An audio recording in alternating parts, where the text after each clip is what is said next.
Salut très chers amis démocrates africains peuples du monde entier. Nous sommes à quelle heure là? Il est 17h28 minutes. Nous sommes ici à Toronto, au Canada. Et on est dans la soirée, on peut dire, du 5 mars 2020. Bon. On va rapidement traiter un petit cas dans l'humour, hein, bien sûr. Hein. Le fonds de commerce dans le pool. Hein. Tout le monde fait le commerce dans le pool. Tout le monde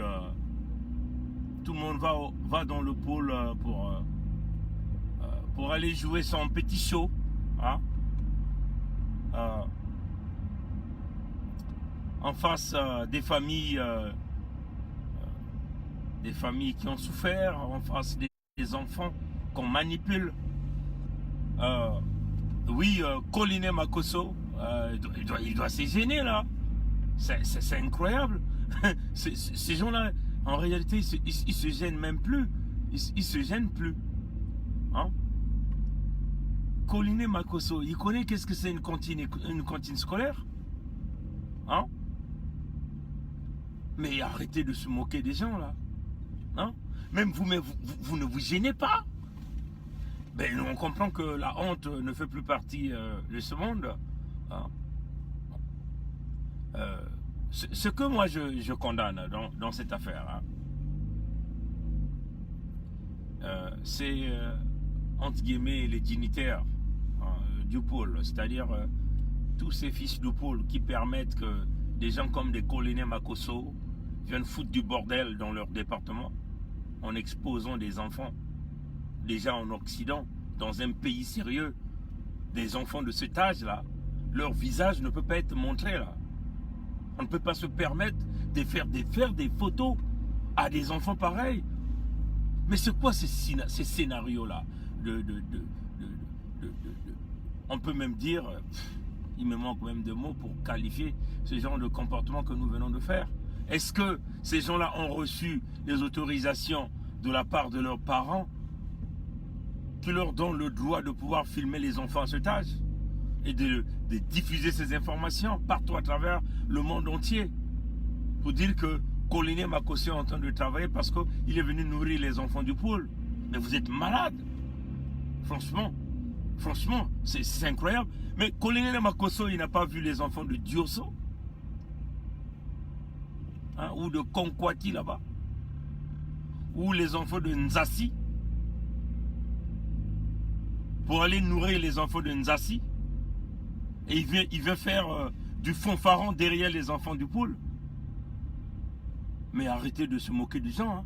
Vous avez bousillé ce département. Vous avez tué des gens. Vous avez brisé l'avenir des gens. Mais vous n'avez même pas honte de faire ce genre de photos là. Et de les mettre dans les news qui font le tour du monde entier. Quand on regarde les conditions scolaires au Congo, les conditions de nos enfants, et une cantine scolaire made in Sassou.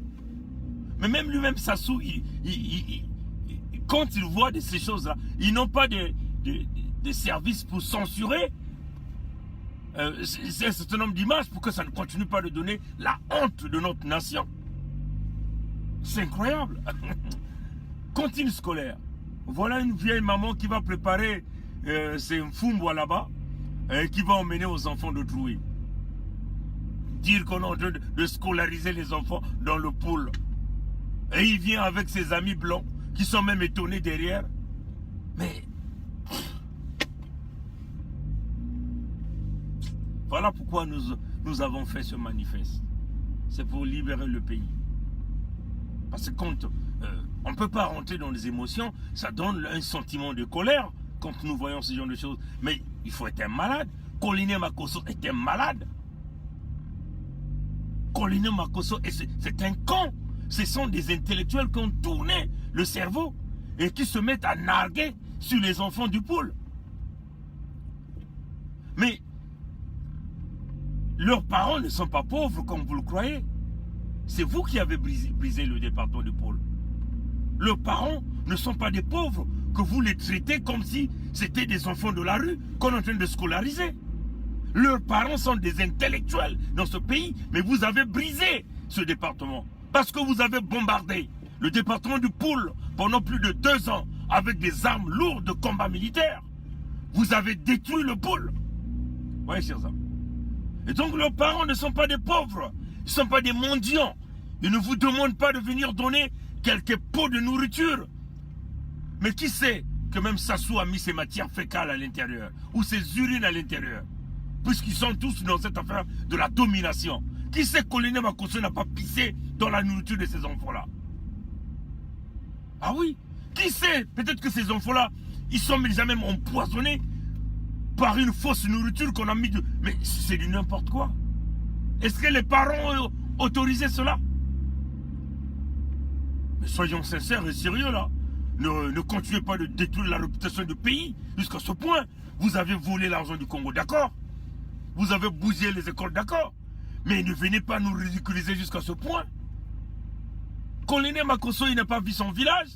Les enfants de son village ont les écoles, ont la nourriture. Pourquoi tout le monde pourquoi tout le monde est en train de se faire du fanfaron derrière les enfants du Poul?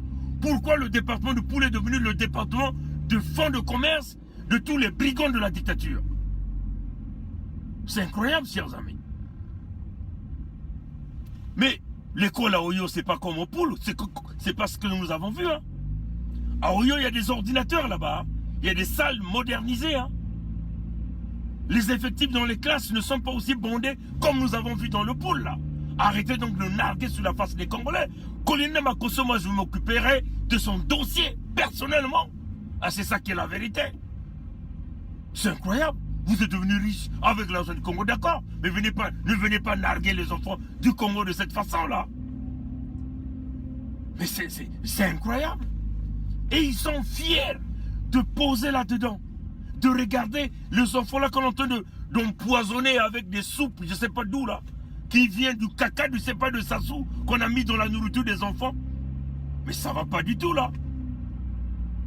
Voilà pourquoi nous allons mettre de l'ordre dans ce pays. On ne peut pas se permettre de filmer les enfants de cet âge sans qu'il ait l'autorisation des parents.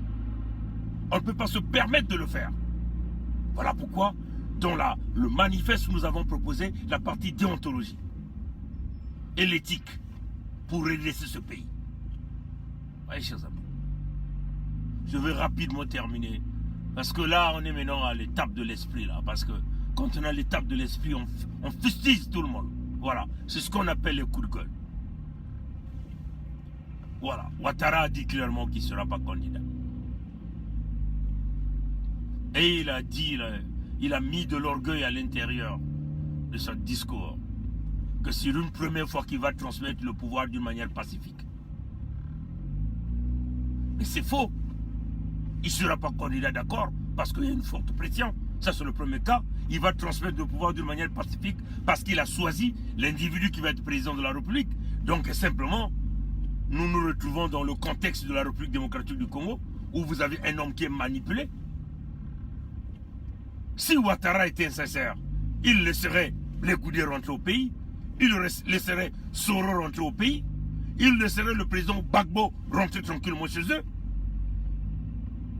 S'ils veulent pacifier la Côte d'Ivoire, mais ça veut seulement dire que tous les enfants de la Côte d'Ivoire doivent participer à cette élection qui vient au mois d'octobre 2020. Pourquoi il a donc pensé éliminer un certain nombre de candidats, les garder à l'extérieur de la Côte d'Ivoire? Parce qu'il a choisi un petit pantin qui vont manipuler. C'est ça qui est la vérité. Donc nous pensons que pour garantir la paix en Côte d'Ivoire, ce n'est pas la remise du pouvoir d'une manière entre guillemets pacifique par une élection entre guillemets transparente, tout en sachant qu'on a disqualifié un certain nombre de candidats en les chassant hors de leur pays avec des mandats d'arrêt bidons, calculés, mesurés.